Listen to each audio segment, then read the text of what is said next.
Alright, good morning, ladies and gentlemen. Today we'll be discussing the mouth. So, here in this video, I'll be showing you technique which I use in shading mouth. So, I want you to watch this video tutorial to the end. By the grace of God, I know you will learn one or two. So what I want to do first on this photo is I want to create the sketches. Like you can see, the sketch are already down, so I want to re-sketch the lips so that when I'm shading I won't cross the boundaries. So that's exactly what I want to do right now.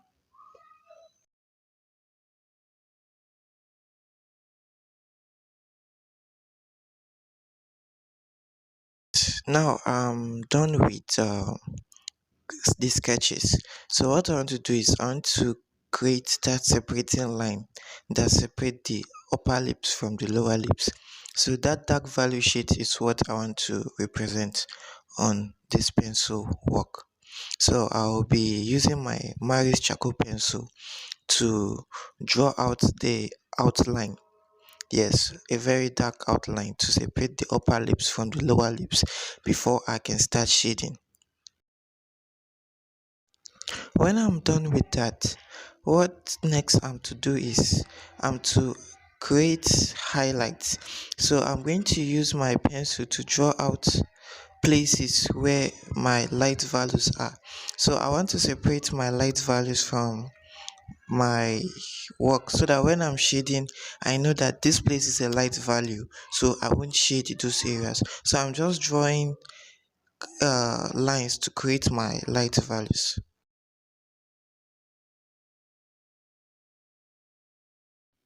Right now, what I want to do is, after creating my light values, I want to shade the areas, yes, the remaining areas apart from my light values. So since I've indicated where my light values are, I can shade easily without crossing my light values. So when I'm shading, I'm trying to follow the curves which the lips create. So that's what I'm trying to do. So when I'm done with that, it will give the lips this curvy shape.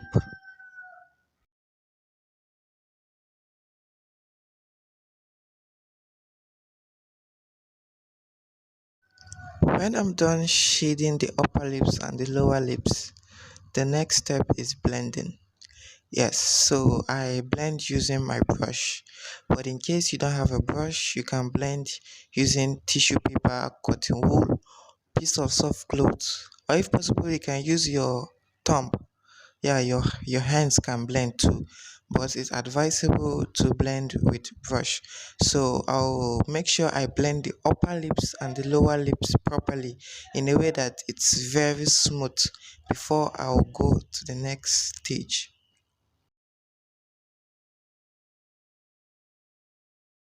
So if you notice, we are back to initially the first stage. So what I want you to know is that this drawing is a process and it's a stage which it takes. So this is the first stage for the shading. So now I'm back to the second stage, and the second stage is basically going to be shading using my charcoal pencil. I want to add the depth, yes, the depth and the values on it. So I'll shade using my charcoal pencil. So that's the second stage of these lips. During the second stage, I'm basically repeating the same thing which I did in the first stage. That's after shading, you blend using your pencil, then you shade again, then you blend. But this time around, I'm noticing my light values and I'm not closing them yet. My light values will be closed later. Alright, when I'm done with the blending, then I'll use my 5B pencil to do a follow-up shading. So the reason why I use my 5B pencil to do follow-up shading is because there are some areas where my Maris charcoal pencil will not cover in shading properly. So my 5B pencil will cover those areas. Then I also use my 5B pencil to show contrast between light values. Yes, I can use them to shade light values. And also it's another way to blend two medium together, that is charcoal pencils and graphite pencil.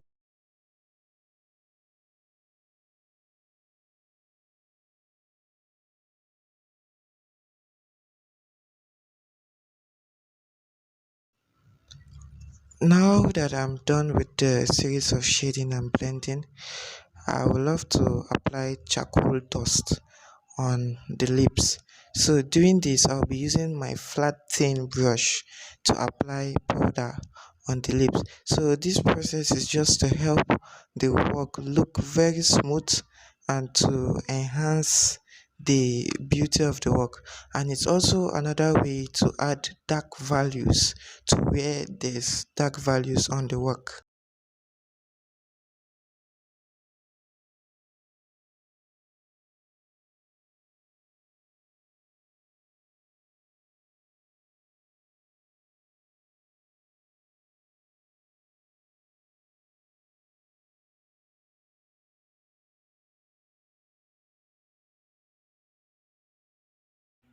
After applying my charcoal dust, the next step which I would love to take is blending. So I would love to blend using blending stump. Yes. So what I'm doing here is I'm blending the light value and the dark value together so that they'll have a meeting point, so that they'll look uniform, so that the contrast between the light and the dark values will be uniform. So that's what I'm doing. I'm using a blending stump to blend properly. Then I'll use my kneaded eraser to create highlights on the lips where there are massive highlights. I'll create them using my kneaded eraser. Finally, I'll be using my pastel skin tint, the white color. If you don't have that, you can use general charcoal white. So this white pencil is just here to aid me in creating details on the lips. So I'll create details on the lips and I also create follow-up details using my 5B pencils on the lips.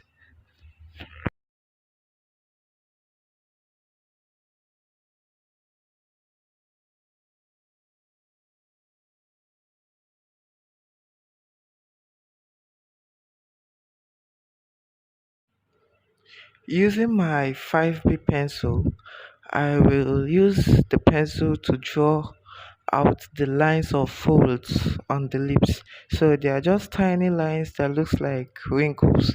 So I'll use it to draw it following the place which I use my general charcoal white to outline.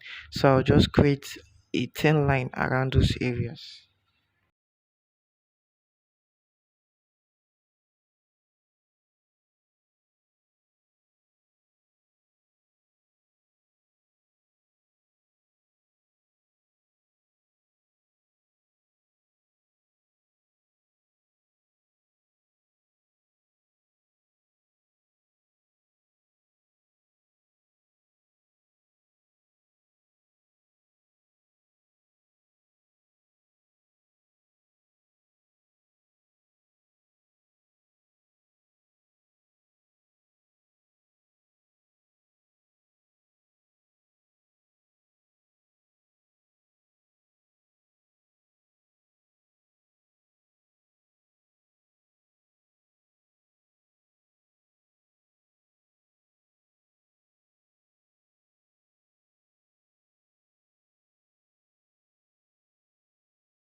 Alright guys, thank you for watching this video. I hope you have learned something today. Please don't forget to like and subscribe to my YouTube channel. Thank you very much everyone. God bless you all. Amen.